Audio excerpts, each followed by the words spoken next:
So as a premium member ng Astoria Club, so sobrang na-enjoy namin for many years mag-travel sa lahat ng places ng Astoria.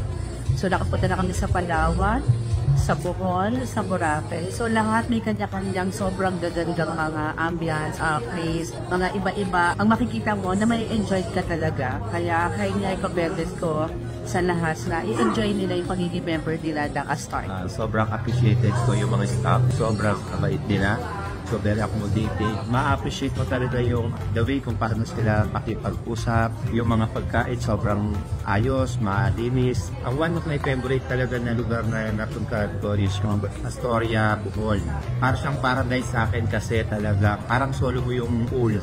Solo mo yung hotel. So konti lang yung nandun.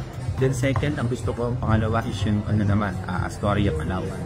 So bakit Astoria, Palawan ang gusto ko? Of course, yung mga amenities nila. Then at the same time, nagustuhan ko din yung pool. Parang nasa dagat ka, sobrang ganda. Ang mga anak ko, sobrang nagustuhan nila kasi talagang yung place. Talagang even though malaki na yung mga anak ko, yung isa may asawa na, yung the rest naman, may palalaki na. Pero parang bumabalik yung magiging childhood nila. Sobrang na-enjoy talaga nila. Then pangatlo, of course, syempre yung Astoria, Boracay natin. Ito naman parang kung gusto mo ng mga gimmick-gimmick, so maganda siyang place kasi Boracay nga.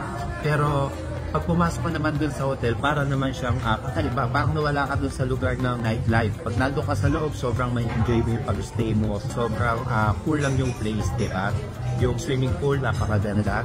Tapos yung loob ng room, talagang ma-appreciate mo pag nandun ka na.